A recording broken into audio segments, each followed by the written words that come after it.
say the wrong thing. Okay, now I'm lying now. Okay, so it's going to your side.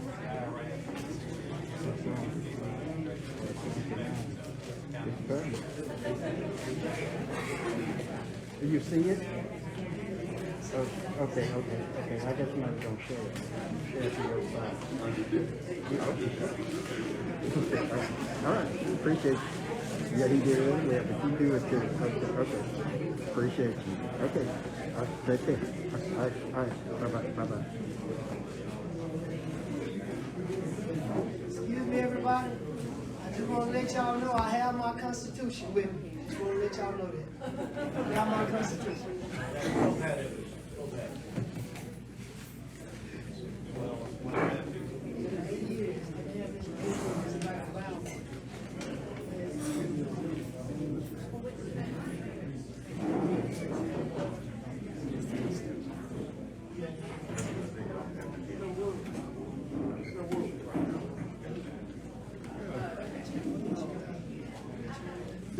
We live.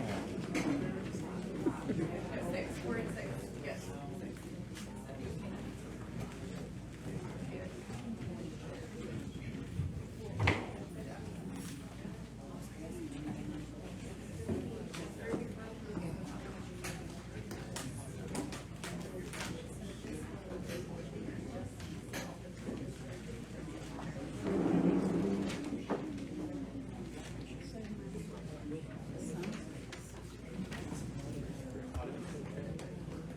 Good evening. Good evening, everybody. I am Sophia Brewer, Political Action Chair for Local Unit 6197 of the Longview NAACP. And to my fellow NAACP members, potential members, and guests, I am very pleased to welcome each of you here tonight to our first in-person assembly after a 2-year hiatus. The purpose of this important meeting is to inform the public about the upcoming events associated with governance, not just here in the great city of Longview, but also in Gregg County and the entire Lone Star State. The program will proceed as follows.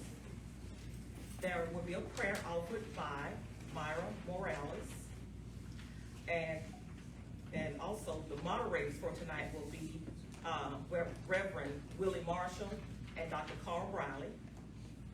And then there will be presentations from U.S. House District 1 candidates, Jamar Jefferson and Victor Dunn. There will be a Longview Independent School District Bond presentation by Representatives Shan Bauer and Dr. Wayne Guidry. The county commissioner candidates from Precinct 4 are present, and they are incumbent Shannon Brown and challenger Danny Craig Sr. City Bond Fireman Relief and Retirement Fund presentation will be done by Fireman Colby Beckham, who is chairman of that fund program. The City Council District 5 candidates are here, and they are Jose Sanchez, Michelle Gamboa, and Dutch DeBlau. There will also be a presentation on the mail-in ballots and the changes to the law that have taken place, and that will be done by the Gregg County Elections Administrator, Jennifer Briggs. And so we will hope that all of us will give our earnest attention to the guest speakers, and you can also enjoy light refreshments that have been provided.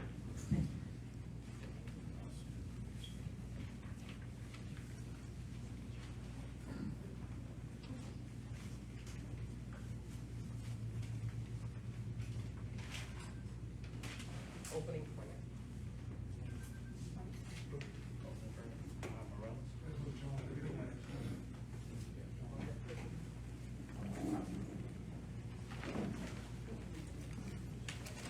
In her absence, we will have Mr. Rudolph. Don't give us the opening prayer. Father God, here we are once again. We thank you for another day, Father. Father, as we go forward on Precinct 4 in the city of Longview, Father, we ask your blessing, Father. Father, we just pray that we can make the right decision on what we're about to do, Father. Father, we thank you for what you've done. Thank you for what you're going to do.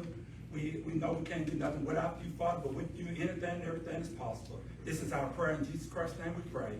Amen and thank God. Amen.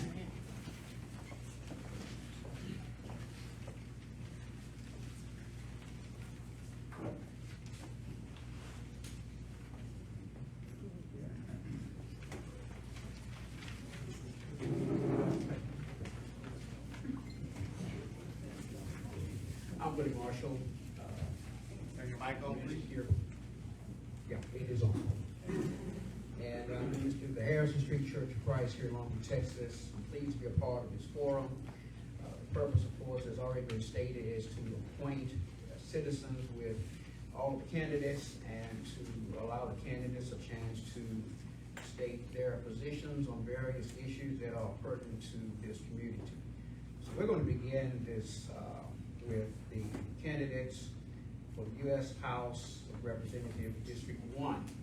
We have both candidates here, Jamar Jefferson and Victor Dunn.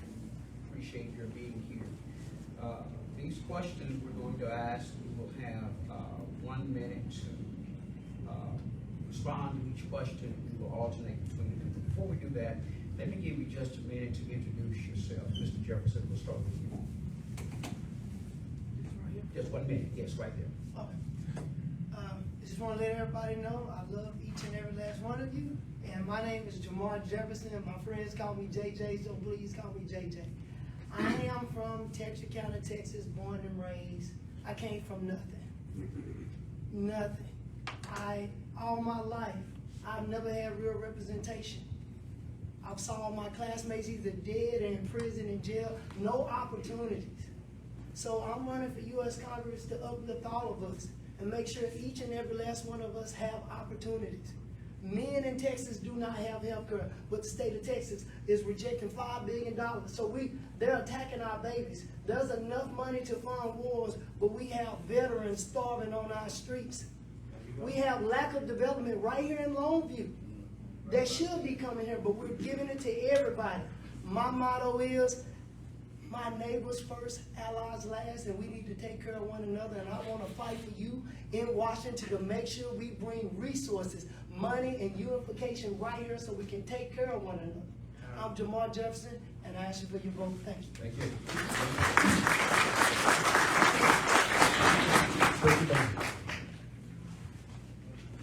I'm Victor Dunn. This area is my home. I was born here, was raised here. I'm from Kilgore. Like many of you, I've seen a lot of stuff that's happened here in probably the last 20 years under the last administration, under Representative Louis Gohmert. Thanks, Louis Gohmert. There's a lot of things I see that we need here. One is we need high-tech jobs. And I'm an advocate to bring high-tech jobs. There's no reason why this area should have an Apple or Google or a Samsung in it.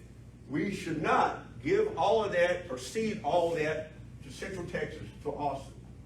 So I think we need to create an infrastructure with our education system, with a level 1 hospital system, and I do plan on bringing, we currently have one with the UT Tyler area, to put one up there in the Texarkana area.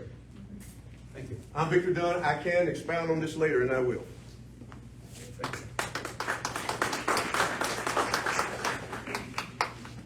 We're going to alternate, as I mentioned, questions to each one. And the first question, Mr. Dunn, since you, with the second one, we're going to allow you a chance to answer the first question first. Why do you want to be elected to the U.S. Congress?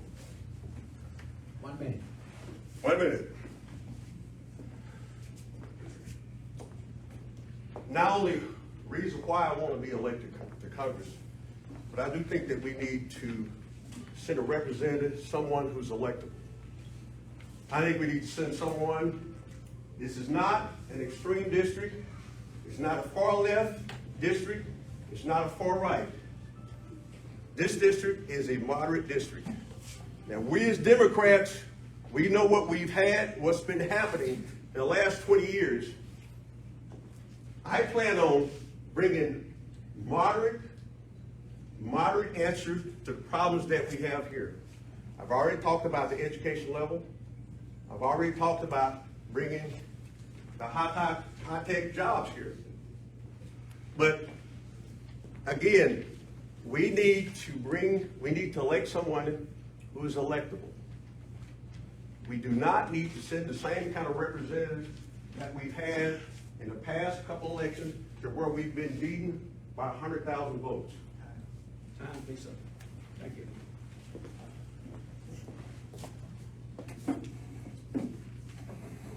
Mr. Joseph, why do you want to be elected to the U.S. Congress? Simply because I care.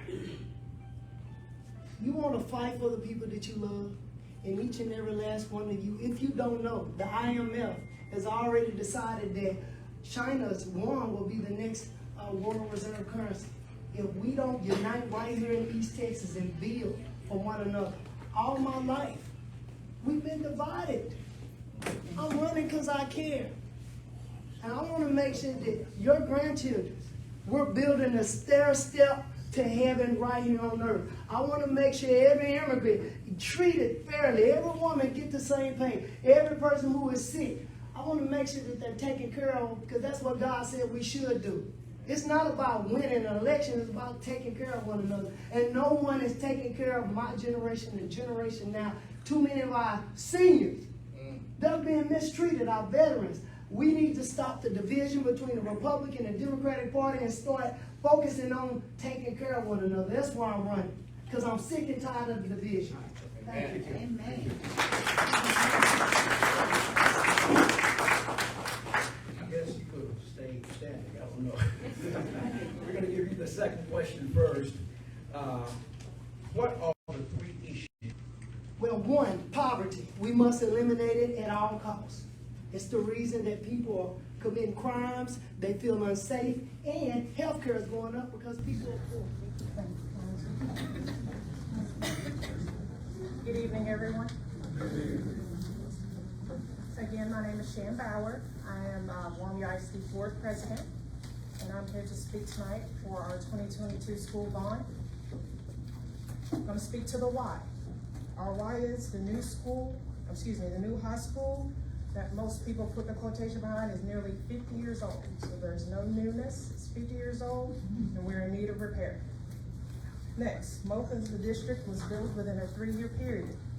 Within that 3-year period, most of our districts was built, so that means now we are needing updates and newness to our district. Lastly, almost all of our facilities will need to be updated in the next 10 years. So within those 10 years, we are needing to update our facilities, so we are now asking for your support in this new bond. The what, we're gonna go into the propositions next, that way we can break them down for you so you know what is going into each proposition. Right.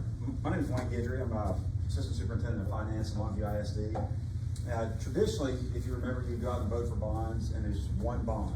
You voted yes or no for a bond, for a school district. Well, recently, the legislature changed the law, and we've had to break it up into 4 different propositions that you'll have to go and vote for. So you'll have to vote 4 times for the bonds that LISD is proposing.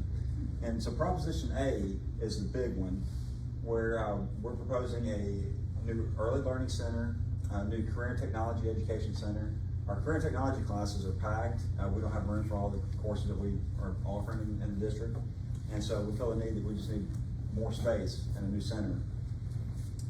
We're also doing a lot of renovations at Longview High School. As we mentioned, this is a very old campus. When we went in and did a facilities assessment, the first question I wanted to answer is the high school a structurally sound building? You don't want to pour millions of dollars of renovation into a high school and then you can only use it for 10 more years. And the answer we received was it's a very structurally sound building. It lasts 25, 35 more years. So we feel good about renovating the high school. And also, some renovations for early graduation high school. Proposition B, this is our multi-purpose event center and indoor practice facility. This is not an indoor football field. This is an indoor facility for all the organizations within Longview High School. Our band, they've helped design this building. We got soccer, baseball, all of our sports will have a part of this and being able to practice in this facility. Proposition D is basically facility repairs and renovations and updates to our Lobo Swim Center. Let me back up on this C. C is facility repairs and renovations and updates to Lobo Coliseum and Lobo Stadium.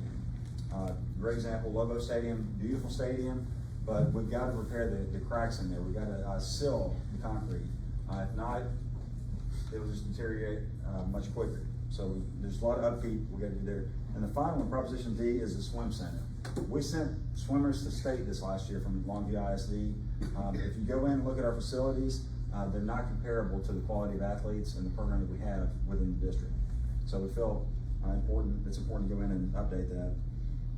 And the total cost is $229 million for these updates, these 4 propositions. Next, we're going to our how. How are we going to do this here? So, as you've heard, it says no tax rate increase. And that's exactly what it means, no tax rate increase. But yes, the passage of the new bonds would extend the current long-term bonded indebtedness of the district, allowing for current investments and long-term school facility improvements. So, no tax rate increase, as it is stated. Next, will taxes go down if bond fails? No. The bond propositions do not pass, the tax rate will not be reduced at any time in the near future. Longview ISD will use the tax revenues to pay principal early on existing bonds that are already in place in anticipation of the next successful bond election, because the district will still eventually need to address the aging school infrastructure through a bond election. Where? When and where? Of course, we have early voting, which of course you all know that it's 8 to 5, April 25th, 29th, 7 a.m. to 7 p.m. on May 2nd through the 3rd. And then of course, election day is on May 7th, 7 a.m. to 7 p.m. Are we allowed to take questions, or you just would like us to move to the next agenda item? That's a good item. Oh, you would like to make one? Now, I heard some oohs and ahs when I mentioned the $229 million. That's a lot of money. And as you mentioned, the district does not plan on increasing the tax rate. Sounds like a magic trick, right?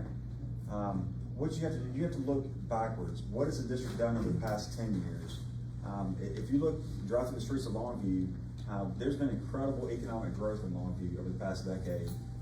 And the district has been able, and that's how we base our bonds and pay our bonds through, or that's one of the areas, is through economic growth.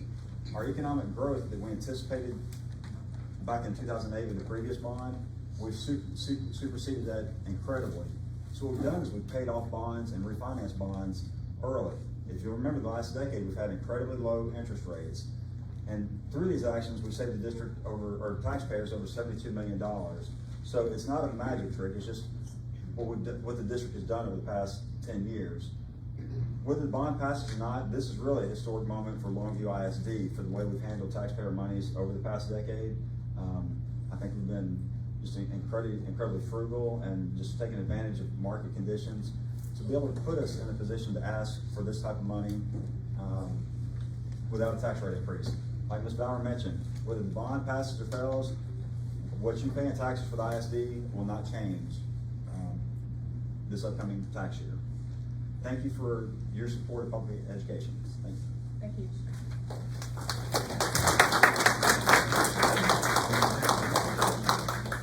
Give me just 1 second to apologize first of all to Mr. Jefferson and Mr. Dunn. You would each have 2 minutes to close out, so I'm going to allow you that chance to do that. We'll start with you, Mr. Jefferson, and then Mr. Dunn, 2 minutes. Everybody else gets to speak on the mic. So, I first want to just say thank each and every last one of you for coming out. With our current leadership with Governor Greg Abbott, fair leadership, he should have declared a national emergency, so we should have made sure price gouging would not have affected you as much as it is. It's called the Deceptive Trade Practice Act. They're price gouging us, and it is hurting people. And that's one of the reasons that I'm running, to make sure that we hold all leadership accountable. Even the leadership, if Mr. Victor Dunn happens to win, and I hope he doesn't, right? I want everybody to vote for me because we have a chance to win, right? But it's gonna take work to get it done, right? Talking to people who we never talked to before. Republicans, Democrats, Independents, they're stopping me and they saying I'm tired of the division. We just want us all to get along, and I'm running because I want to be a light in the midst of a dark world.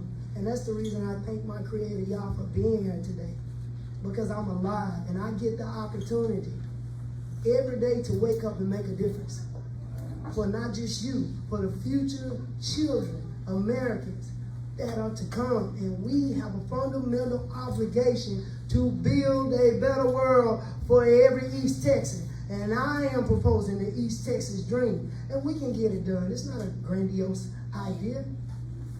We're asking just for the basics. We can have the basics, but we have to understand that the greedy are stealing from the needy. And I'm running for U.S. Congress to fight for us, for the East Texas dream. I'm Jamar Jefferson. Vote for me and no one else. I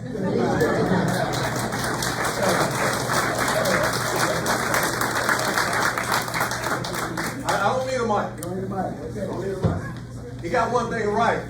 Get it done. D-U-N-N. Let's get it done. But I can't stress this enough, that all that we talk about, ideas, plans, working together, talking about how bad the right side is, what we need to do is the left side. People. And I get all kinds of strange looks when I say that we as Democrats, we need to appeal to those that don't think like us, those that don't look like us. Independents and moderate Republicans, I get strange looks about that, but people, you guys know the numbers. You guys know the numbers. I'm tired of getting kicked in the teeth as a party by 100,000 votes every 2 years. I'm tired of that. So, doing that, we have to go after them. Talk to your neighbors. Talk to the Republicans. Talk to the independents. Those that don't vote like you, those that's been voting traditionally red all the other time. Talk to them. That's not a bad thing. We've got to get them. We've got to get them. I don't want to win the battle and lose the war. I don't want it. I think I should have maybe about 1 or 2 minutes. Anybody want to ask me a quick question? I can go on a quick spiel. I can go on forever. But let me just say this right here. People, if you want to win, if you want to see a change, you want a Democrat in there, for now, if you want a Democrat, we have to appeal to people who do not necessarily agree with everything that we say. It doesn't hurt to talk to them. Ronald Reagan in 1980, people say it was a bad thing. He appealed to the Democrats. 1980, we thought it was a bad thing. They had the Republican convention up in Texas. He asked Democrats to vote for him, and they did. So, I'm going to appeal to him, and I'm going to win. Vote for Victor Dunn. Thank you. Thank you.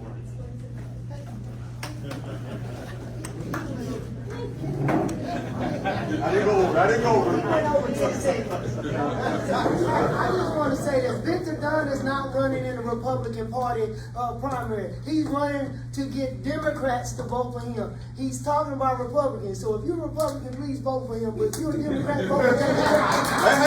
Hey. You call my name, I get to respond. You call my name, I get to respond. I'm saying that if you want to win, you have to appeal to everybody.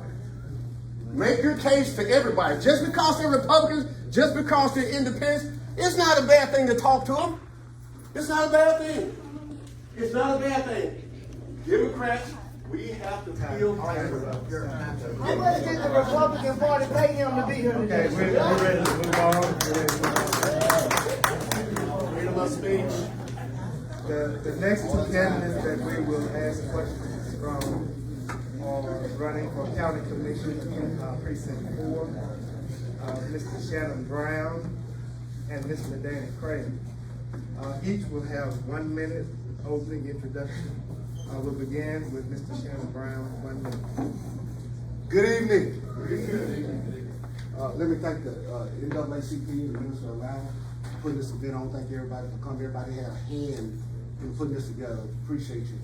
I am Commissioner Shannon Brown. I got my start in politics in the city of Eastern Texas, where I was on the city council, became the mayor pro tem, and then became the mayor. Ran for commissioner. Everybody know about that race, right?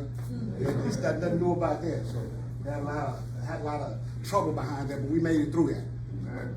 And you know, one of the hard things to deal with is when people don't understand how things work, and they start assuming, so they get their own, you know, agendas. But I am in front of you today to tell you that I'm still standing here, and I love being the commissioner of Precinct 4, and I'm standing before you today because I want to continue doing a good job. We can't go back to the past. You understand? We cannot afford to go back to the 80s, to the 90s, where we had used equipment, old trucks. I have a couch in my office right now. Answer. Now I wonder how that couch got there. And I asked my guys how the couch got there. It's because my opponent needed to sleep. Oh. Mr. Craig, 1 minute.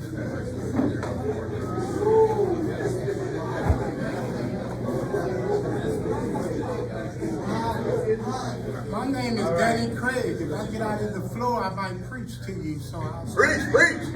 just where I am. I want to thank each of you, the Ministerial Alliance and NAACP, for hosting this event.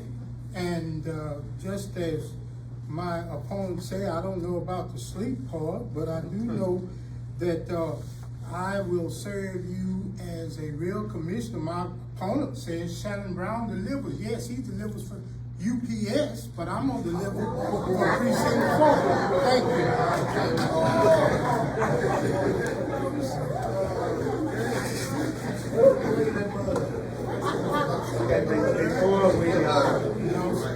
Before we go forward with the, we need everyone's That's what it attention. says. Shannon Brown delivers. UPS. We need everyone's attention. Again, we want to remind everyone, this is not a debate, this is a forum. And the purpose of the forum is for each candidate to express what they're going to do if elected. So the goal is not to tear one another down, but to let you know what they're proposing to do if they're elected. So when we're going forward, we are hoping that each one will answer specifically the questions that are asked and not attack each other. No attack, just truth. The first question will go to Mr. Danny Craig, and you'll have 1 minute. What is one issue you would like to change in your district?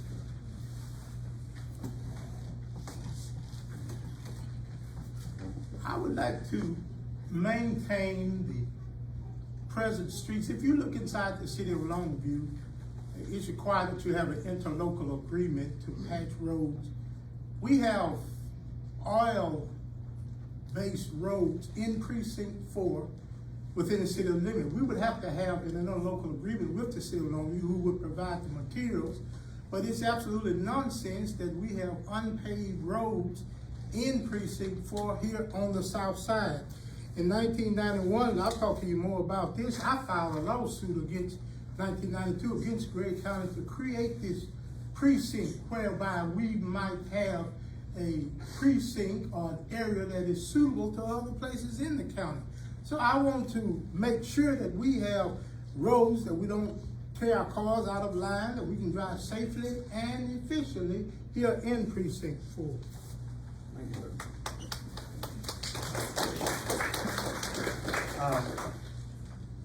Mr. Brown, 1 minute. What is one issue you would like to change in your district? Well, one issue that we have right now is a COVID policy, or that, say for instance, if you guys buy a home or some land out in the county, that we can only put one COVID in for you.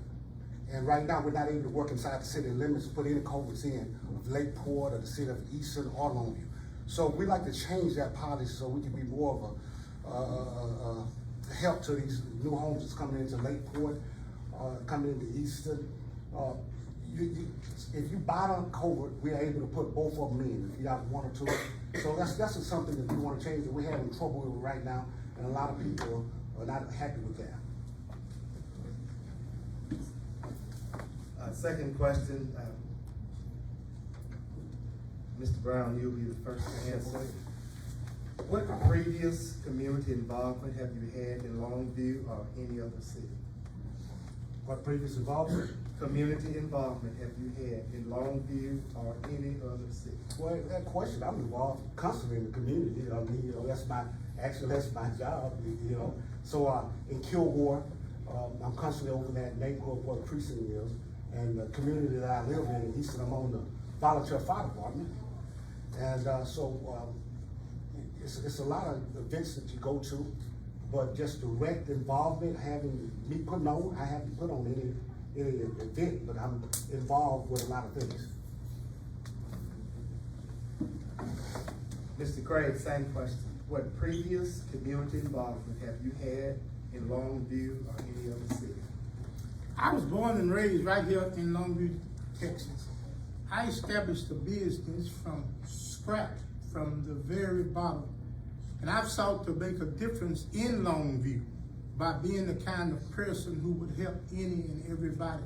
My record would speak for itself as how I've tried to in my business, in the community, even at our local church, to make a difference in this community. We presently have, even at our church, once a month, whereby we give food to those who are, as Mr. Jefferson has stated, whereby we give food at a free choice through the East Texas Food Bank to allow and to help people make a difference, to have and try to impact their lives. So in every area, I've tried to make that difference here in Longview, Gregg County, all of my life. Our next question will go to Mr. Craig first. Do you think you have any personal or professional relationships that could become a conflict of interest while serving?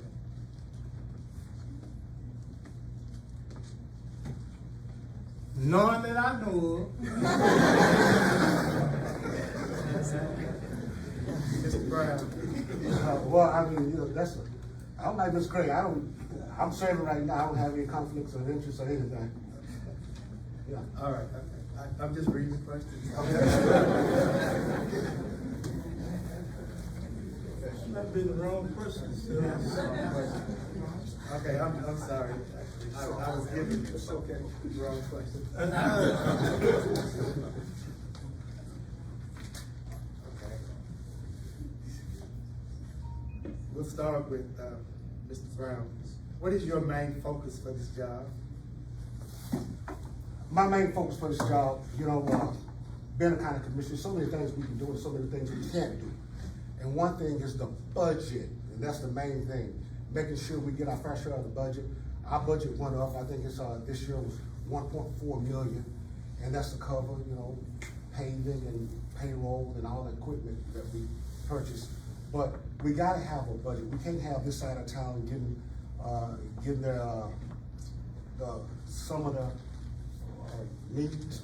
We gotta be able to meet the needs of the people in Precinct 4 and make sure that we get a fair shake at the table in all things. Mr. Gray. The next question will go to Mr. Brown first. If new resources were available, what one area of county services would you feel would need the additional resources? You didn't answer that. You didn't answer? Okay, I'm sorry. Was he supposed to answer the same question? Same question. Mr. Brown answered first? Yeah, what is your main I'm focus always for the left job? out. Okay. What is your main focus for the job? My main focus for the job is to be a voice for Precinct 4.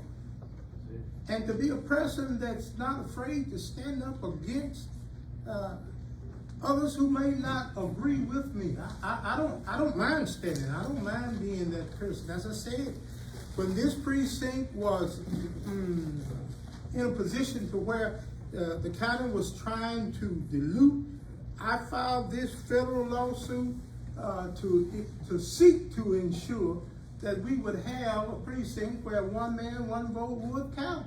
It was against Republicans at all. My opponent says again, and I have no, and I want you to know this is nothing personal here. He says, do not allow Republicans and their puppets to elect your, to choose your, I left my glasses, to choose your commissioner. Don't allow the Republicans and their puppets. Now, I don't know who the Republicans or who the puppets are, but you got to be able to stand and to fight for what is right. That means just what it says.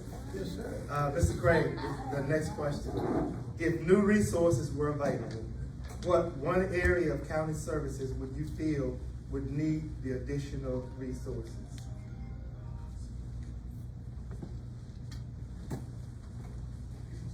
Again, it is important that, number one, the maintenance of our roads and our streets are important. It's important that we be able to deal with all people, the resources. We have a health department that one of the requirements of a county commissioner's court is to ensure that the burial or the disposition of paupers is in a very professional way. We have a policy in Gray County whereby paupers have to, those who are burying paupers, people who are at the lowest point of their life, having lost a loved one, has to deal with the health department. And I trust that what I said before, would not be involved in the burial of paupers. I would refer that to other funeral homes. And I want to ensure that people are treated with dignity and that. Time. All right. Okay. If new resources were available, what one area of county service would you feel would need the additional resources?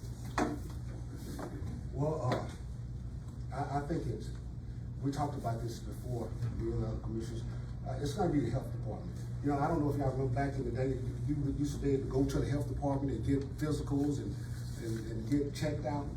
But right now, you have to qualify and you have to be on a certain income bracket, and it's too low. I think what we need to do is raise it or lower it, and make sure that if we have any resources, need to go there so we can start sending people back to the county and get checkups, and so we can be. So, in other words, what I'm trying to say is we're lacking on help in our health department, and I feel that any resources coming in, we need to go toward that. Next question will go to Mr. Brown first. Do you plan to promote any changes to existing taxes? If so, why? Well, you know what, we have to take a look at that because right now, you know how the economy is. So, when COVID hit, we had to scale back, especially the county budgets. And with scaling back those budgets, I mean that we had to, stop getting raises during that time, and we have to cut back on fuel and just everything. So I'm not opposed to raising the taxes if it's needed to, and if we could let them stay at this current rate, then I'm fine with that. Mr. Craig, same question. Let me read it for you. Do you plan to promote any changes to existing taxes? If so, why? At this age and stage, we realize the importance and the economic conditions that we're all in. To raise the tax rate, I'm really concerned about the employees of Gregg County. Many of our employees, some 500 plus, around approximately 500. Some of them even qualify for food stamps. We need to provide and be able to have these hardworking employees to receive a livable wage. I realize that and understand that the raise of tax is a real issue among people, but it is important that we have a livable salary for our employees, as well as to look out for the welfare of the citizens who have to pay these taxes. So whether or not, we brag about the lowest, Gregg County has one of the lowest tax rates in the state of Texas at some 26 or so percent, is that right, 26 or so percent per $100 valuation. Time. So, Okay, Mr. Craig, next question, you will answer first. Would citizens get more effective services at a better rate if more functions of the county were accomplished by contracting with private providers? I think that question might be alluded to one of the things that's occurring in some of the neighboring counties, and that is the unit road system. If we contracted and had one great unit engineer throughout Gregg County.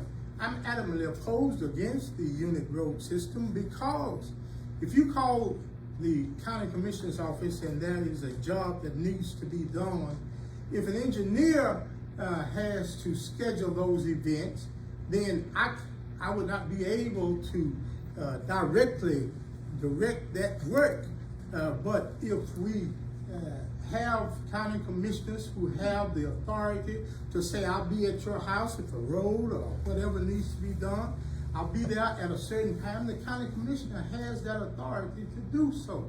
So, whether contracted, now I noticed in the budget that we're buying a lot of equipment that perhaps could be utilized among. Okay, Mr. Brown, same question. Do I need to read it? Yes, please. Would citizens get more effective services at a better rate if more functions of the county were accomplished by contracting with private providers? No, sir, they won't. I have to agree with Mr. Craig on that. They won't. It's nothing like being able to call me on the phone and let me come look at the situation on the road, the curving or whatever. And when you have a unit system, and a lot of counties have it, that means they have one engineer and they have supervisors, and therefore if I needed something done, I would have to wait in line. And I do not want precinct 4 waiting in line anymore like they have been in the past. Next question, Mr. Brown, we'll go to you first. Should the county be encouraging building and development? Oh, yes.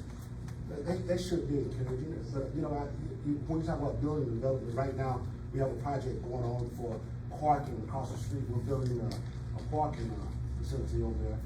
But it should be, you know, when we talk about building, you want to include the city of Longview, because they have a part in that too. So yes, we need to be building, and we need to be working more with the city of Longview to help develop Gregg County. Mr. Craig, same question. Should the county be encouraging building and development? Without development, economic development, we would be in a worse state than we're in now. So certainly we ought to be encouraging the county and those companies who are outside of Gregg County to come in and to be a part of Gregg County, to have economic development so that jobs and homes and lives can be changed and maintained for the betterment of Gregg County. All right, last question, we'll go to Mr. Craig first. What is your experience with preparing and authorizing budgets? Well, I mentioned to you before, I started with nothing to establish my business. And such doing, I had to budget, I had to know how to cut, how to do without, how to do with little at all. And so that, I think, will serve as an important factor in the county to be able to realize what is important and what is not as important as those issues that may come up, as rather than just having a surplus and frivolous spending. You know, presently, Precinct 4 has, how many trucks we got going home? I have 4 trucks going on. Yeah, presently we have, you know, to save gas. Fuel is at a high price, and how in the world are we going to maintain trucks going home? I would suggest that there be a rotational basis Just every little bit counts. And so we have to be aware and functional of that. Just repeat, I forgot this one. Okay. What is your experience with preparing and authorizing budget? Okay, yeah. My experience with budget, so of course I told you I started with the City of Easton, and you know, that budget is very, very small. And we started there, we could, you know, we had to rob people, PayPal, we had to do a lot of stuff, so I learned the budget. So when you move over to the county, you know, it's a lot more money involved. Now we're talking about $1.4 million, and dealing with that, it's just that you have to make sure you don't get everything you want. It just depends, you know, how many roads you want fixed, what kind of equipment that you need. We spent in the last 3 years, we spent $750,000 on new equipment, replacing old equipment that's been there for a while, and we need it. We were borrowing stuff from precinct 3, precinct 1, because we didn't have it in precinct 4. We don't do that anymore, because we have things we need. Thank you. Okay, Mr. Craig, you'll have 2 minutes for a closing statement. Again, I thank you for hosting this event. I thank each of you for being present tonight to hear our answers. It's up to you. It's up to you to choose who you're going to elect as your commissioner of Precinct 4. I conclude simply with these words that my opponent, when the opening filing for Precinct 4 commissioner's race, I was the very first one to file because I want you to know I want to do that. And I simply leave you with the words of my opponent. Do not allow Republicans and their puppets to choose your commissioner. Make up your mind to use your vote. Thank you. Mr. Brown, you have 2 minutes for closing remarks. All right, so we come a long way from me being started commissioner. We're talking about a $900,000 budget to a $1.4 billion budget, just getting the things that we need. And being professional on the job, there's not a call that we don't go out to. Even if I can't do it, we still get out there and look and get an idea of what's going on the job. Now, we can go back if you like, but I'm going forward. We got a lot behind us, and I'm gonna continue to push forward. I love Precinct 4, and I'll continue to fight for you and make sure that we get the right amount in our budget each year. Thank you. All right, thank you for your time.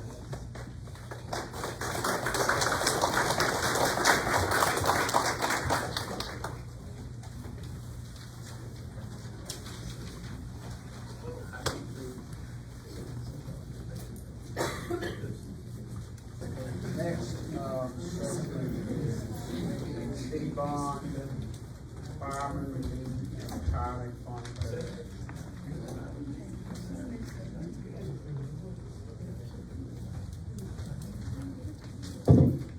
I'm going to try this without the mic. Hopefully it won't be as difficult. My name is Colby Beckham. I am the chairman of the Longview Firemen's Relief and Retirement Fund. I serve as a captain on Truck 3 at station number 3 on the south side of Longview. President of the Longview Association of Firefighters, Billy Hodge, is here assisting me today. What I came to talk to you about today is Proposition A, which if you live in the Longview School District, you're going to see 2 Proposition A's. You're going to see the Proposition A in regards to the LISD bond, and then you're going to see Proposition A in regards to the city of Longview. The Firemen's Pension Fund was started in 1941. It was put in place as a means to effectively form a retirement for the members of the fire department starting back in 1941. We don't pay into Social Security. We're not part of any other retirement plan unless they have their own private savings started there. The mission of the pension fund is to provide benefits to the retirees of the pension fund. It's to provide benefits to the widows and any qualifying children or beneficiaries of the members of the fund. The fund started experiencing what's called unfunded liabilities, which means when you added up how much people owed we owed in potential benefits and benefits that were owed versus how much money we actually had in the fund, any difference between those 2 numbers is considered an unfunded liability. Those started back as early as 1986 in my research that I've been able to perform. The fund was moving along and doing very well. The fund consists of 7 members, 3 active firefighters that are elected by the membership, 2 city representatives, the mayor or his or her designee, the chief financial officer or his or her designee, and 2 citizens that are elected by those 5 individuals that represent basically the employees, the sponsoring agency, which is the city of Longview, and the taxpayers, which are ultimately the people that provide the tax money that goes into the fund. The last benefit increase to the pension fund happened in 1999. 23 years ago nearly was the last time there was an increase to the fund. I joined the board in 2007.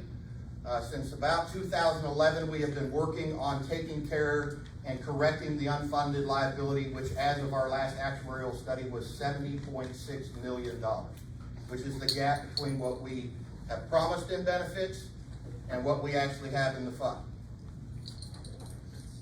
In 2011, we started working with increases from contributions from the city of Longview.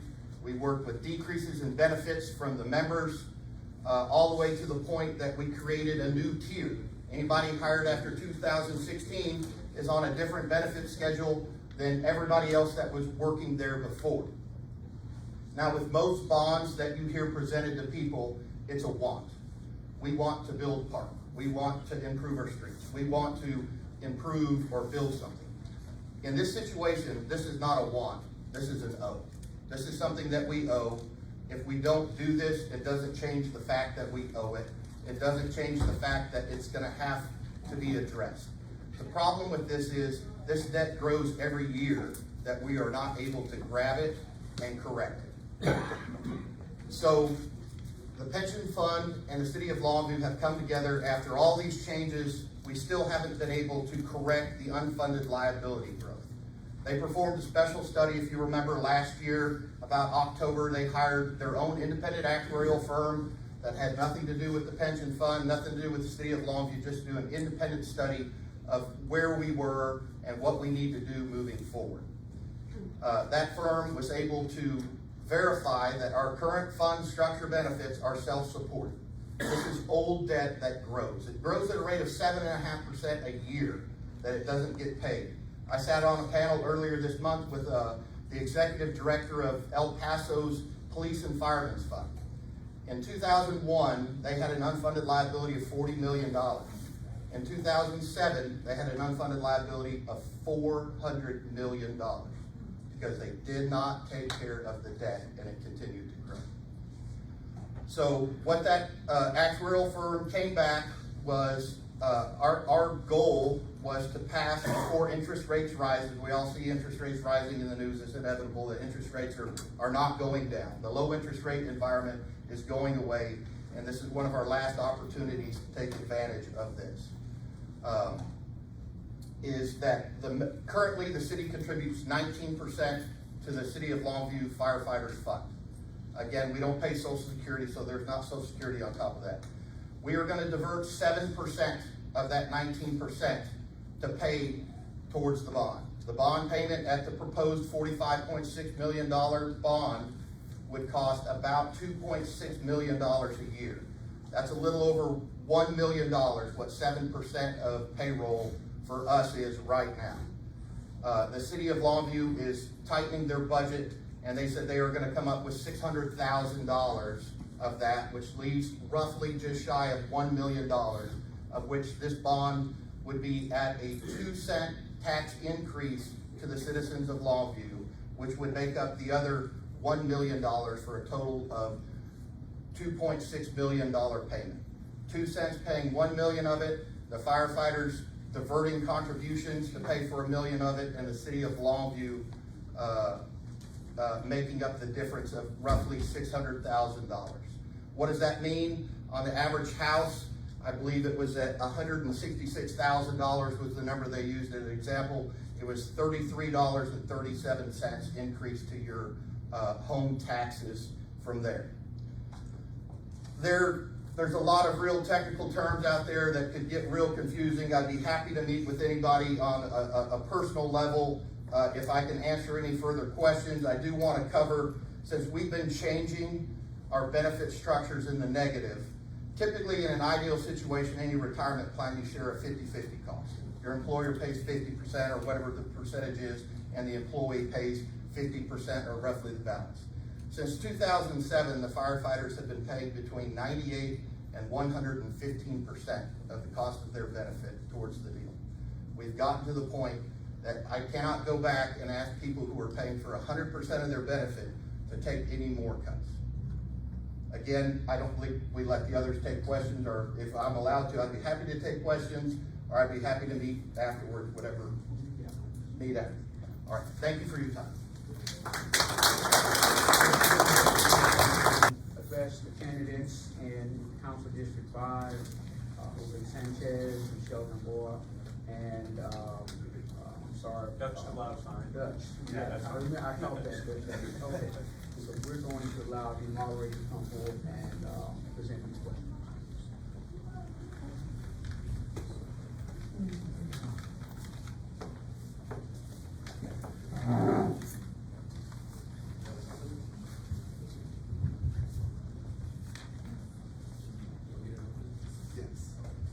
Okay, each candidate will have 1 minute opening introduction and statements. We'll start with Mr. Sanchez.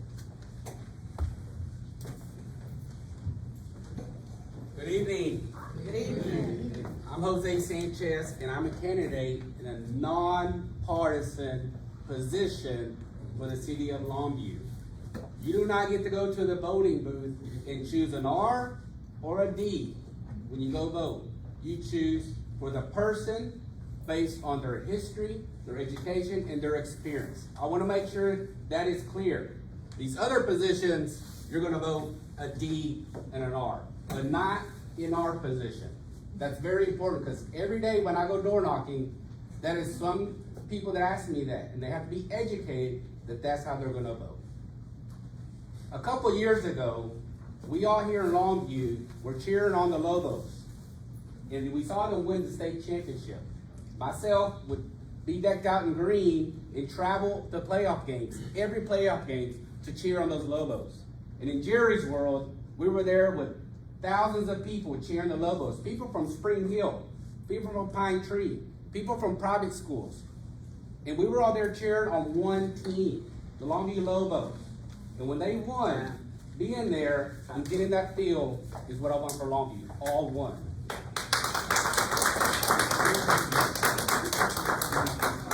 Would you like the microphone? Somebody? No, I'm very loud, thank you. Howdy, my name is Michelle Gamboa, and I'm running to represent you for Longview City Council District 5. My why behind running is simply community and people. I believe that people are the mission. I currently serve on 2 council-appointed city boards, the Comprehensive Planning and Advisory Committee, the Emergency Medical Services Advisory Committee, as well as various civic and nonprofit boards. One that I'm really proud of is East Texas CASA. I am a court-appointed special advocate, and I'm guardian ad litem for 6 children. I've had over 10 total. I've gotten 4 adopted, and I also helped start the legislative advocacy team. It's really important for me to represent the people of District 5, be a transparent, educated, and empowering leader who reminds the voters that it's up to them to make the decisions. I simply want to be one voice that represents over 13,000 people. Again, my name is Michelle Gamboa, and I'd like to remind you that early voting is April 25th to May 3rd. Election day is May 7th. And you can find all the information for the constitutional amendments, the bonds that are coming up, as well as the council race on GregCountyVotes.com. Thank you.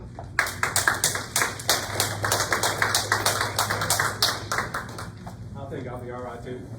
So my name is Dutch DeBlau. I'm here also, like they are, for District Council 5. I came to Longview. It's been a while now. The fire department actually brought me here. I was a Longview firefighter. That's what got me here, and my wife kept me here. I met somebody here in Longview.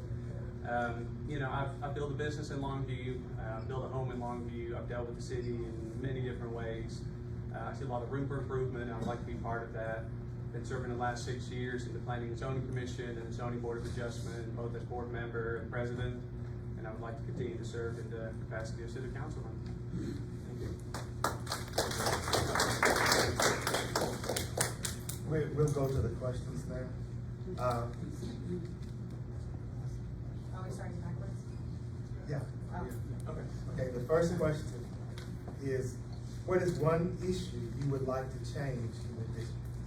So not just for District 5, I mean, yes, I'm in District 5, but we've got the 6 council districts and of course the mayor. The one thing that I really want to see in the city of Longview is more business development.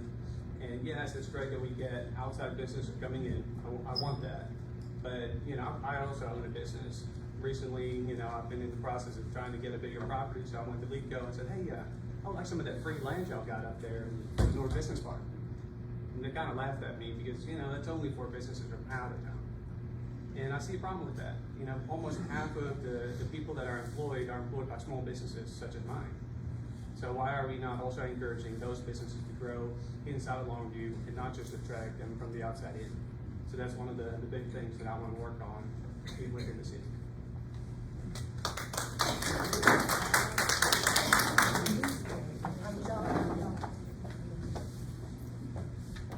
I would have to agree, one of my main issues that I'd like to focus on is business development and focusing on small business. As the operations director for my family's roofing company, I know that it's important for small business to have a say. In Texas, small business makes up the overwhelming amount of businesses, and I think it's important for Texans to keep that money in their pocket. I'd also like to address issues such as infrastructure.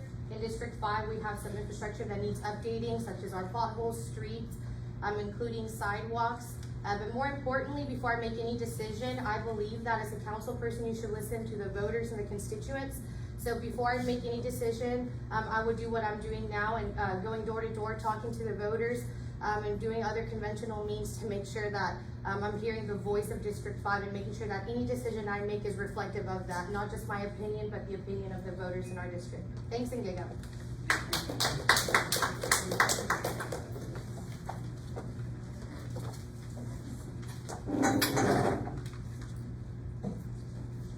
One of the big issues that I want to attack and I feel is a problem is transparency. The city of Longview has not done a great job of transparency. And when I talk about transparency, I'm talking about everything. When the government is trying to spend our tax dollars, trying to raise tax dollars, trying to do all these projects, they are not transparent enough for us to make that educated decision. Why do we have to do a freedom open request? Why can't that just be published already online? We just download it as a PDF. I'm sure the city could say, here are the top 10 things that most people request all the time. Just put them up there. They won't have to be requested. That takes up resources from the city that they have to use. So we have to educate the community about what the city government is doing and not letting them spend the money without giving us the information to make that educated decision.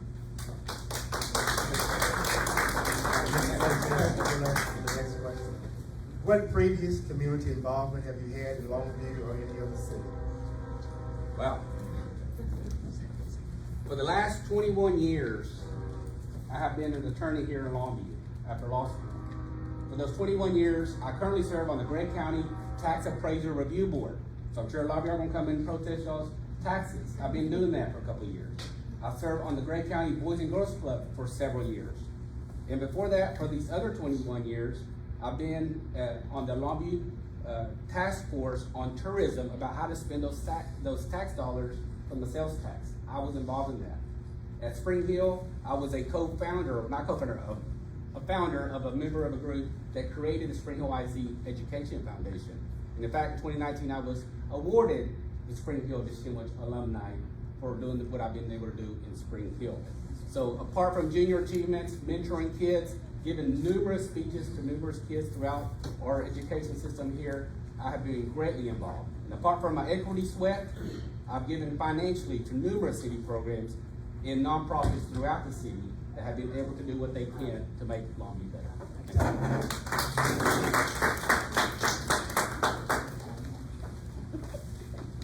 I've been really blessed and humbled to be a part of various civic boards throughout my time here in Longview.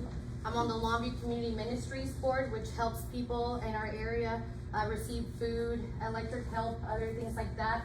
I'm a court-appointed special advocate with CASA, and I'm the vice chair of the Legislative Advocacy Team, which helps advocate for kids in foster care.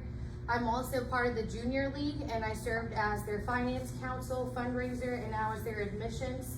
I'm also a Rotarian, so I like to live by the 4-way test, and within Rotary, I'm also on a committee called Chicks and Chaps, which helps educate people about cancer and other things and really uplift those women during the rodeo.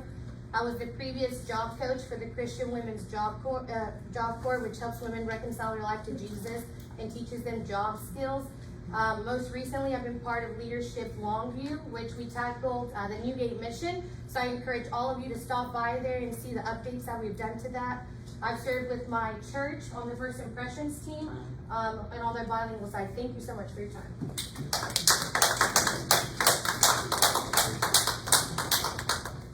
I don't know when she sleeps, but I don't have that much time in my day. But what I have done the last 6 years, like I said, after I ran for city council 6 years ago, which I knew I wasn't going to win because Mr. Right here, Mr. Nice here, and here was me. You know, if you're running against Mr. Nice and Mr. Right, you're not winning. But after that, first I served with the Zoning Board of Adjustment as an alternate, as a board member, as the president, and since then now I'm on the Planning and Zoning Commission as a member. It's not always fun. You know, sometimes you got to make decisions that are not popular. But my idea is, let's look at the long term, 5, 10, 20 years from now. What is the effect that this has, not just what's going to look at today. We have one particular issue where memes were made and, you know, we were called names and all kinds of stuff, but that's not that important. What's important is 5 years from now, 10 years from now, was it the right decision? Those are the things I want to do. Other than that, you know, I run a business, so, you know, I want to serve with the city of Longview. I've always shown up for the ZBA or the planning. All right.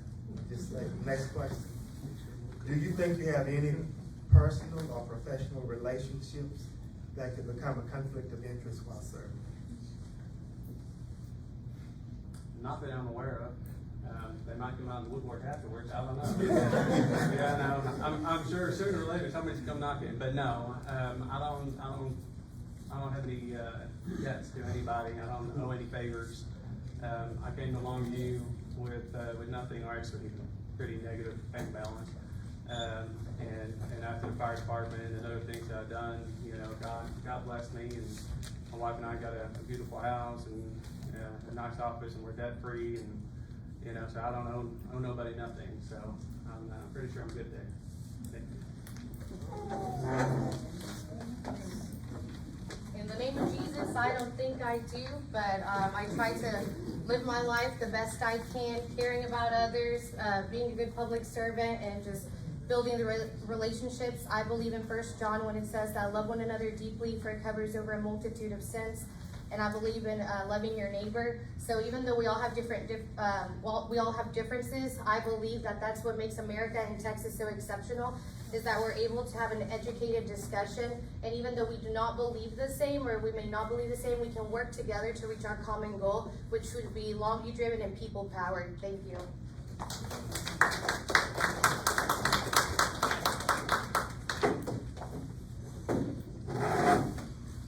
A couple of years ago, when Judge Womack appointed me to the Gregg County Tax Appraisal Review Board, that was the question was asked, because I couldn't take the office if there were some conflicts, myself, family, friends, or businesses. So to my knowledge, there is no conflict. And I can tell you, if I'm elected, I'm not gonna be anybody's puppets. I don't have obligations to anybody. I'm gonna do what's right. I'm gonna take that information, the issue, as an attorney that I do every single day, and research it, look at the pros, look at the cons, talk to the individuals that I represent, and I'm gonna make the decision what is right. Not about what the person in charge, whether it's the mayor, whether it's other councilmen, I'm gonna make it based on what I think is right. If I'm the lone dissenter, I'm the lone dissenter. But I'm gonna be there to fight, because I'm not gonna be anybody's puppet. Okay, Mr. Sanchez, next question. What is your approach to handling controversial and complicated issues? What is your approach to handling controversial and complicated issues? Well, for the last 21 years as a lawyer, I get those every day. I mean, every legal issue I've done. I've done trials in the criminal, in the family, commercial litigation, personal injury. I've done it all. So every case is a separate controversial. There's always This side is attorney, that side is attorney. So what do I approach it? I approach it like I just told you a while ago. We're gonna take an issue, and I love complicated issues. I didn't go to Harvard to get my master's degree in public administration to take it easy. I want those professional and those hard, difficult questions to be answered. I want those solutions to be done. I don't want them easy. So I take them in, I research, like you do anything, and then you give what you give your thought. You don't make a decision when you're presented with something when you didn't have a chance to address it and to investigate. So that's how you take it. And you talk to everybody. You talk to the R, you talk to the D, you talk to the I, you talk to everybody to make that decision what's best for Longview, not what's best for one of the sides.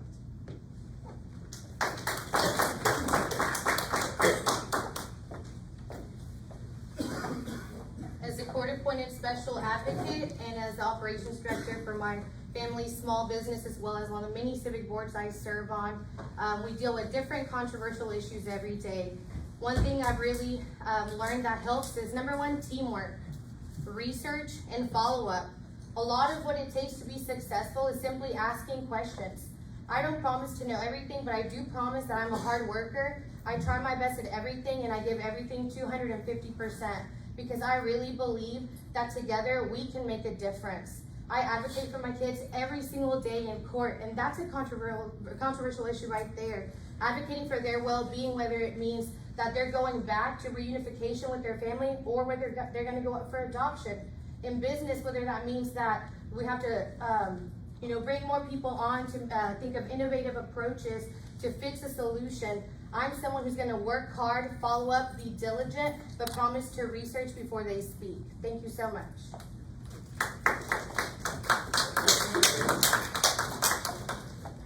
Well, I'm pretty sure there's not going to be any controversial issues, so I think we're good. No, I think first of all we got to pick our battles. Not everything is our issue. There's certain things in the city council or in the mayoral side of things that you can have an opinion privately, sure, but I don't think we as a city have to have an opinion about everything. There's certain things that it's not up to the council members or the mayor. It's a personal issue, and we don't need to get into the mix with that. There's no sense in adding to division. There's no sense in adding to that left, right, RD, whatever you want to call it. Sometimes the best thing is just to be quiet. Other than that, if it's something that needs to be discussed, I believe in a multitude of council. I believe that, yes, there's 7 people, at the city council, the mayor and the 6, but there's other people out there with a lot of wisdom that, you can glean from and learn from. There's certainly people smarter than me. If there's not, that would be an issue. But, yeah. All right, next question. What skills and experiences do you have that you believe would be beneficial to you as a council member? All right, so I used to be finance manager for church. I used to be finance manager for a private school, so I've dealt with budgets, with multiple departments, with multiple line items, all those type of things, with income projections, expense projections, long-term expenses for upgrades and whatnot. I've got all that.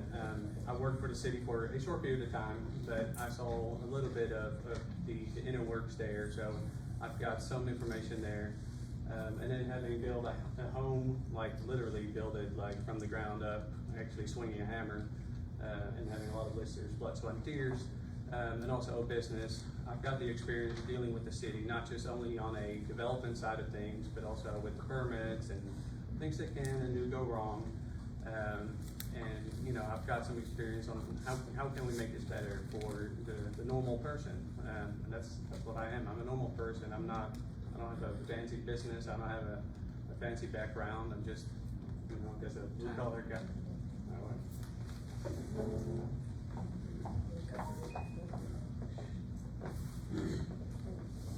Some skills that I think I would bring to the table that I have experience in, not just through the civic boards, but through business, is budgeting, critical thinking, being a listener, really lending an ear to people and seeing what they think would be good solutions to problems.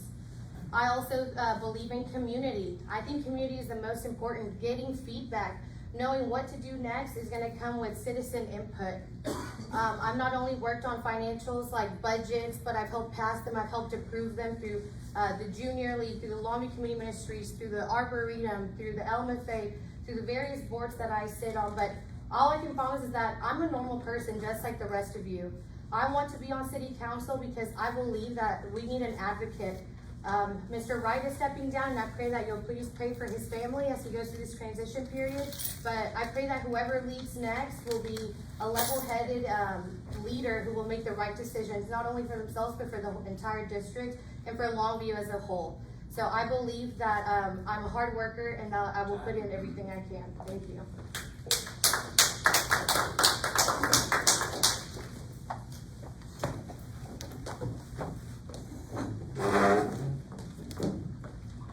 In 2005, I left a really nice paying job at another law firm to start on my own, a dream of mine to be my own business owner. I had 0 clients, 0 money, banks, they didn't want to give me a line of credit, and me and my sister started from 0 clients. I went door to door knocking at people in businesses to try and get some clients. I went to the judges to get appointed to different cases because I needed to work. And me being a hard worker, you saw what's happened. You see my building on Green Street. That's a lot of work that I've been going through, and I know the value of work. And as well, you ask what skills? Well, as a skills as an attorney, what do I do every day? I'm an advocate for somebody every single day. So being on city council is just what I do every day. It's nothing new. I'm representing these 13,000 people in District 5. To me, it's just continuation. It's nothing new. I'm ready to do that on day one. And I'll give you a good example of what skills I've done. When I represented a police officer who got fired by the Hallsville City, and I've defended them, and they got the jobs back, but then they got money back. Why? Because they were discriminating on what they were doing. And that's what I do, skills that I have to do. Okay, Mr. Sanchez, last question, we'll go to you first. What concerns do you have in the district? Concerns, I guess you're saying what issues or what needs to be addressed. Yes. Well, in District 5, obviously we're on the other side of Longview. We know it's the fastest growing district. We know it has the industrial park. We know that they're predicting 300 to 400 homes in Spring Hill ISD. What is that going to do? Well, obviously it becomes an infrastructure issue. It becomes a safety issue. It becomes a traffic issue. So what are they going to have to do? We know they're having a new fire department over there, which is part of that 2018 bond that was passed. So that's great to see. But we're going to need more officers there. We're going to need more protection. So what are they doing about it? I feel that when they put that expansion on George Richard Road, I don't remember getting a lot of input. Again, transparency. Why didn't the city get us involved?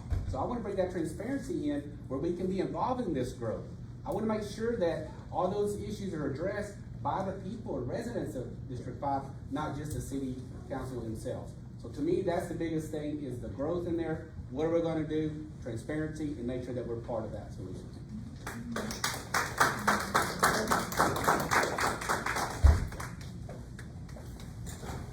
As I've gone door to door, I've realized that within District 5, all the different geographic regions may have something that impacts them differently. So I'd like to start by standing up for the taxpayer, addressing infrastructure issues, as well as making sure that I'm paying attention to each area of District 5 and addressing those issues head on, whether it's working with community partners, with other civic leaders, or with the council themselves if elected, to make sure that what we're doing resonates with the voices of those people in our district. There's a lot of things going on, and currently sitting on the Comprehensive Planning Advisory Committee and some others.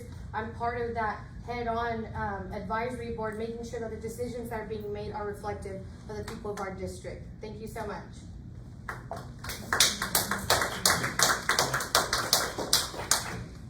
Well, they covered most of the issues already: infrastructure, housing. You know, of course, with the increased students that we'll have in Spring Hill, there's going to be increase in the student stuff going on as well, expansion there. So we got to look long term on that side of things from the school board side. And then one other thing that was pointed out by the firefighter association was the lack of medical care, or at least medical an ambulance placed actually in Spring Hill. So that's one thing that I would want to look at as well, to make sure that the response time for medical calls is within the limits that we need to have for the city. Okay, now we'll have each candidate 2 minutes for a closing statement. All right, well, so I don't have a fancy suit or pretty heels, thank God. You know, this is about as dressed up as I get. Usually I've got jeans and a t-shirt and I'm crawling around ceilings. You know, I work every day and tear them up, so why look nice? I'm just a normal guy. I came here, like I said, with nothing. I want to do my best to make the city better. You know, if you saw the News Journal article about the current state of our campaigns, I raised $0 because I'm not beholden to anybody. I don't owe nobody nothing. The decisions I'll make are based on what's right for the city of Longview, not what's right for somebody who gave me money. My opponents, between the two of them, have raised $50,000. I see an issue with that. That's more than the average income of a complete family in Grant County. So, yeah, so if you don't see my signs, because I'm not trying to outdo their signs. If you don't see a mailer in your mailbox, it's because I think it's a waste of money. So, you know, I like to be fiscally conservative, and that also goes for other people's money. I'm not gonna take somebody else's money, buy a bunch of signs, a lot of them placed on illegal places anyways. You know, I'm running on merits, not on my signage, and hopefully I'll help you vote. Thank you.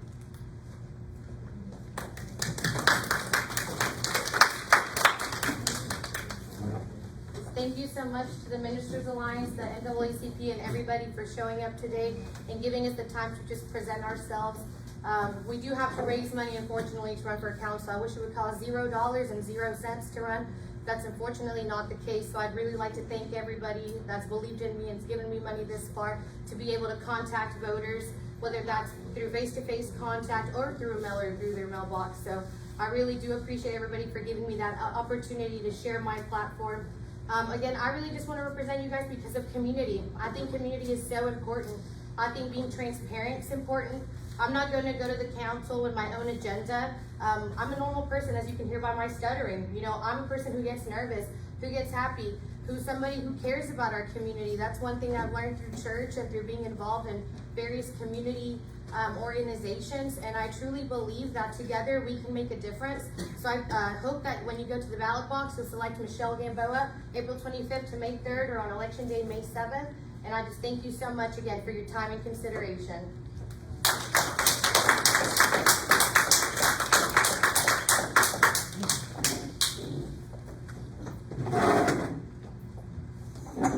Well, first, I want to thank the local NAACP and the Longview Ministerial Alliance for what y'all do for this community and for hosting this forum. And for the many of y'all who are watching us on Facebook Live as well, thanks for being with us here tonight. I've been living in District 5 41 years, since the age I was 5 years old. I grew up in a trailer park on Off Benton Road. And my dad used to work at TV Ball, meat packing in a small little trailer as well. We come from zero, from nothing, from receiving clothes and food from churches when we came here to Longview. And you know what I did 3 years ago? I built a house in the same neighborhood that I grew up in. I built a house on the same street that I played everyday football with my high school friends. And why? I could live anywhere in Longview. I could live in those nice, big, gated communities, you know, throughout Longview, but I chose to do it there on my streets. Why? Because that's my home. That's the community I fight for every day. That's the community I've been serving for those 41 years. I have a loyalty to them. So yeah, you say, who do you have a loyalty to? You have a loyalty to District 5.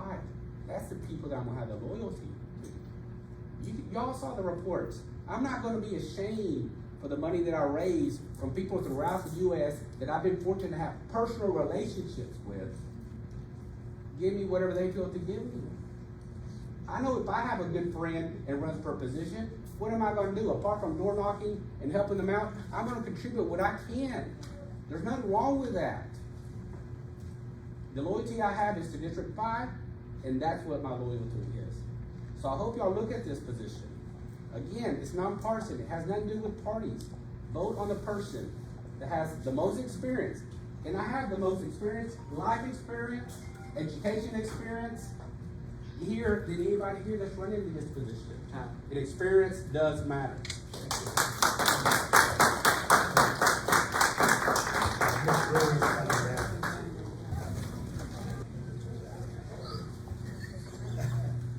Okay, I probably don't need this. My name is Jennifer Briggs. I'm the election administrator for Gregg County. And would like to first off thank the NAACP, and I would like to give honor to Mr. and Mrs. Coleman for inviting me to come speak today. I think they told me I had 45 minutes. No, I got 2 minutes. I got 2 minutes. I'm not a politician. All right. So, we have a few things that they wanted us to talk about. One is the fact that with the SB 1 bill that passed through the Senate, it came effective December 2nd, 2021, and it is hitting us hard this year. It's caused a lot of changes to the way elections are taking place. A lot of them are behind the scenes. The main one that you're going to see that you might deal with people in your family, you yourself might deal with this, is going to be on mail ballots. A mail ballot is available to anyone who is over the age of 65, who is disabled and is unable to go to the polls that would cause them injury or they might require an assistance, or if you're going to be out of the county during the election cycle, you can put in for an absentee ballot for that election. Now, because of the new laws with SB 1, used to, a lady could call our office and say, I would like to get an application for me and my husband.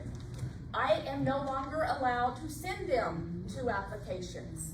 The new law, it's now a felony for me in my office if I send an application to her and her husband. The new law requires that I get the husband on the phone, even if he's going through cancer treatments, and have him ask me personally. So that is a big law that has changed the way we do things in our office. But we're rolling with it the best we can. My door is always open. Any questions that anybody has, please feel free to call my office. I have a great team, and we'll be able to help walk you through that process if need be. Now, one of the things is, how can I request a vote by mail application? The ways to do it is to call our office personally, or you can go online. Our website is greggcountyvotes.com, and we have a link to the vote by mail. If you click on that, that application is in there. It's in English and in Spanish. You can fill that out and mail it in to us. Besides, how can I request an application? The other things we have to look at with this new bill, SB 1, is the new laws regarding voter ID. Now, the new law states that on the application that we send the voter, at the top of the application, on this side, on the right side, in yellow, I have an example. I have handouts for everything I'm going to go through. If you want to pick some up on your way out, you can grab one. At the top, it asks for that voter to put down their driver's license number or their ID number, or the last 4 digits of their social security number. If they forget to do that, we have to then try to contact that voter and let them know that their application is in defect. They need to get that corrected. They have to put down, as the application said, one of those numbers. The other problem with that is it must match what we have in voter registration. If you give me your driver's license number and I don't have that in voter registration, all I have is the last 4 digits of your social, your application's rejected. We then try to contact those voters and let them know we need to get the other number from you. We cannot take it over the phone. There is a way for them to correct it online through the Secretary of State has created a portal called Ballot Tracker. You can go to votetexas.gov at any point after you turn in your application and find out where your ballot status is. If you log on there, you can check to see if it was received and it was complete, or if you're missing any information, so you can fix it online. I have been on the phone personally with a 92-year-old lady for an hour and 15 minutes, walking her through the online portal to help her get through that process so we can accept her ballot. The staff in my office, if someone will bring that person to the courthouse, we will go to their car if they call us and let us know and let them fix that application or the ballot. So these are issues that are very important that we get out. It's best to put both ID numbers because you may not be sure which one we have in voter registration. Put both numbers on your application. Now, it might seem a little redundant, but once we send them their mail ballot, Their return envelope is a blue and white envelope. There's information on the back. Blue and white, that is purple and white. And there's information on the back. It seems a little redundant, but underneath this flap, the new law, SB1, requires that they put their driver's license or social under this secrecy flap before they seal it, and they still must sign in the red box over the flap. So not only do we have to have that ID number on their application, we also have to have that ID number under this flap. It's very important that they put down their phone number on this information so we have the fastest way possible to contact that voter and let them know that we need to get their ballot corrected. Because again, without this information, if it doesn't get fixed, their ballot is rejected. So we want to make sure that that information gets out. Good question? Yes. Yes. I would say this very thing right here, what she's talking about, we talk about voter suppression. These are the kinds of things that right here, that we as a party, because we did not control the legislature, these are the kind of things that we're dealing with. So what I would encourage you is get the people to the polls. Early voting, election day, get them to the polls. We won't have to worry about this kind of stuff. That is true. You can get them to the polls. It's always great to do that, but there are some people that can't do that.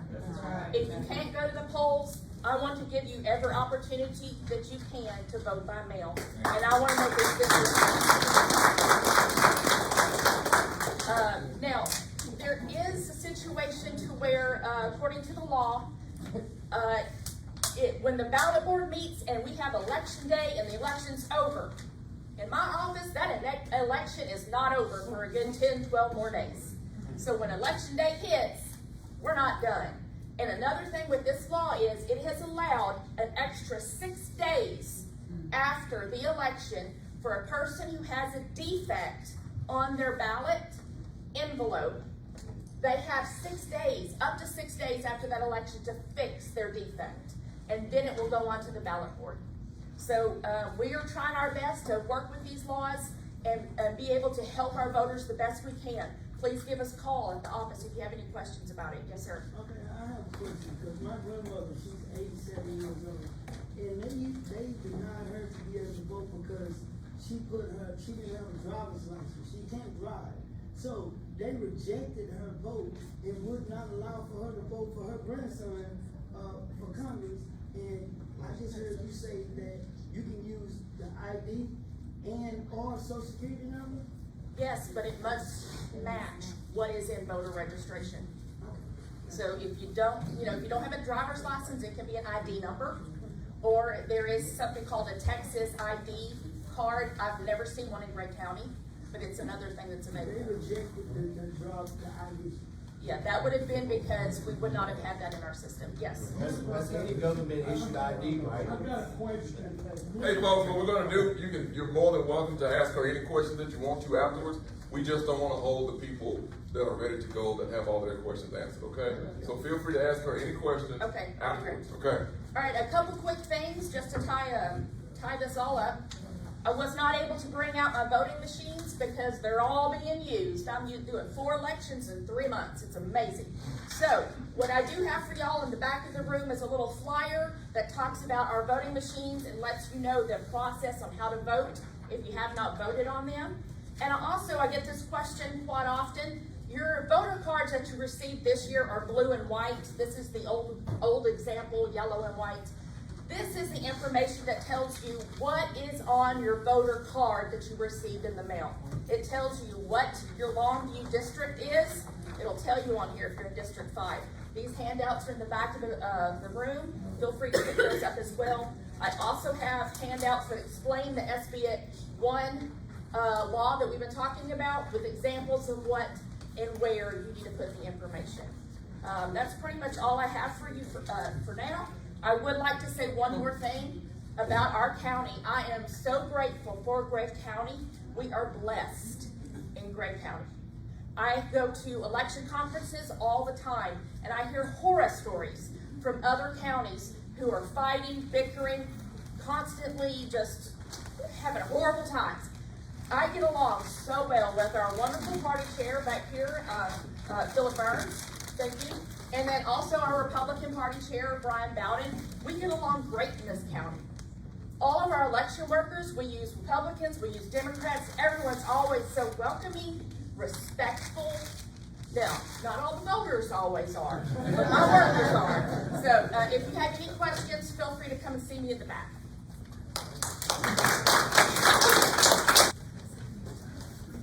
All right. Before we depart, I must thank our NAACP President, Wenzel Coleman, and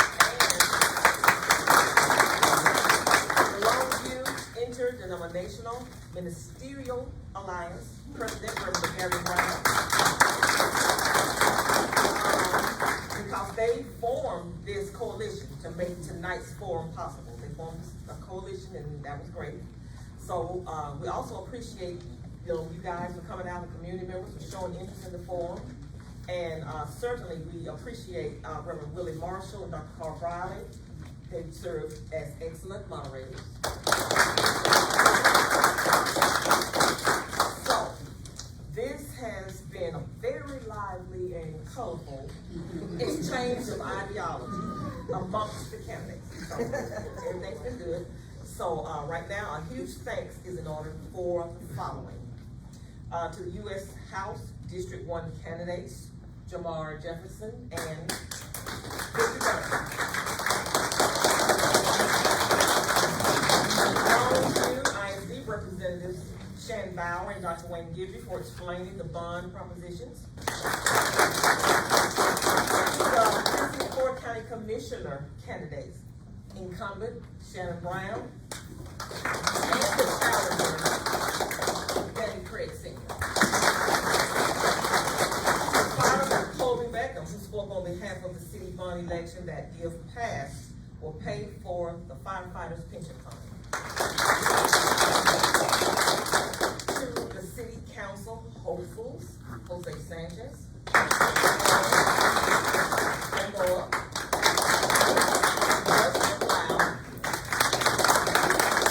they're all vying to represent District 5. And last, but certainly not least, Greg County Election Administrator, Jennifer Briggs, who explained in detail the changes made to the voting rules pertaining to mail-in ballots. So that's just something to y'all. And does everybody know when early voting begins?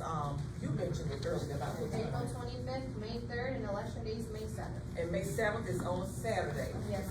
Doesn't hear. Well, we need to say that our race, early voting, is May 16th to May 20th, and election day is May 24th. My birthday. So vote for JJ for his birthday. Mine's May 7th, so we're doing my birthday. And so just remember that May 7th election is on a Saturday. It's not on a Tuesday like the race is going to be on Saturday. And it's also the Boston constitutional amendments, in addition to Okay, great. Thank you for the information. So, I'm not sure if anybody needs to, okay, we'll have a word here from our NAACP president, Wenzel Coleman, and afterwards, Reverend Larry Washington will dismiss this assembly with prayer. I want to thank everyone that came out. We worked very closely with the denomination, with Brian and Cruz as well, and most of them are NAACP members. You need to be aware. Use your mic. You don't have a problem. You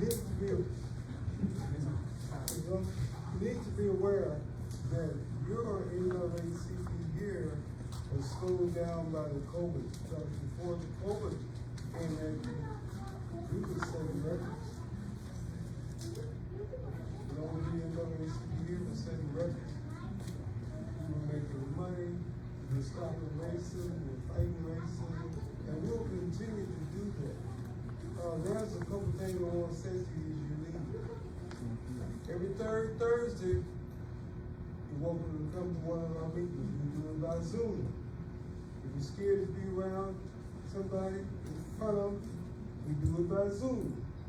So you can do it smart and still avoid the health issues.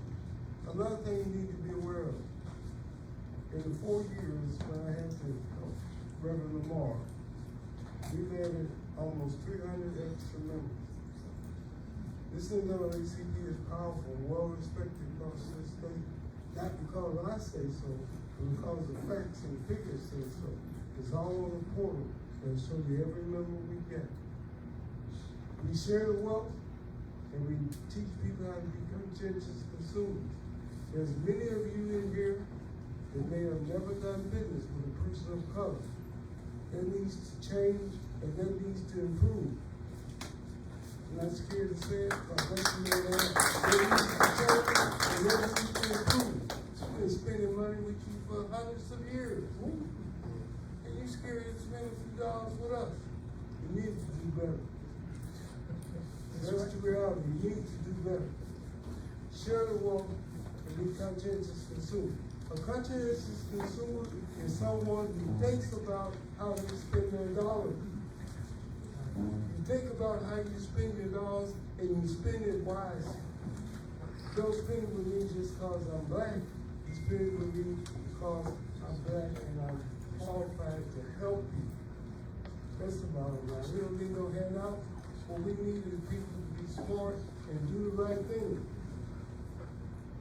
Take care of your business. I want to thank each and every one of you, and God bless. Amen.